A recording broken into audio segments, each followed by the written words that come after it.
In today's video, I'm going to teach you how to set QuickBooks timesheet preferences in QuickBooks Online. This process is straightforward and helps you customize your timesheet settings to align perfectly with your business needs. So let's dive right in and get you set up. First, you'll want to sign into your QuickBooks account. If you're not automatically directed to the login page, you can find the sign in button prominently on the QuickBooks homepage. Once there, you'll want to choose QuickBooks Online from the options presented. This ensures that you're accessing the correct platform tailored just for online services, which is critical for managing your timesheets effectively. Next, type in your credentials. This means entering your username or email and your password associated with your QuickBooks account. If you're someone who manages multiple accounts, make sure you're using the credentials for the specific account where you'd like to adjust the timesheet preferences. Once that's done, hit continue to log in and access your dashboard. With successful login, you'll be on your dashboard. Here's where you'll find an option labeled Company Settings. It might be nestled within a larger menu, so don't worry if it's not immediately visible.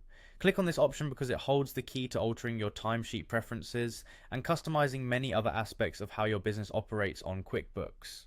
Once you're in Company Settings, the next stop is Time Options. This menu is dedicated to timesheet and time tracking preferences. By clicking here, you gain access to an array of settings that you can modify according to how you'd like your timesheets to work.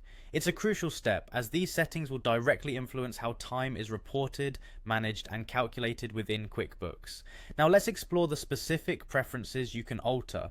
You'll notice options like Week Start, which lets you define when your work week begins, a setting that aligns timesheets with your natural business schedule. Time entry preference is another setting to consider, where you can choose how detailed or simple you want time entries to be.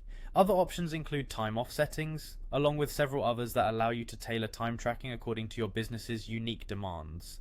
After you've made all the desired changes, make sure to click on Save. This step is vital as it ensures all the adjustments you painstakingly customized are preserved. Remember, failing to save could mean you'll miss out on all the great improvements you've implemented. And there you have it. You've successfully set up and customized your QuickBooks timesheet preferences. By doing this, you've not only tailored the platform to suit your business needs, but also set the stage for more efficient time management and tracking. Thanks for watching, and don't forget to explore all the other features that QuickBooks Online has to offer.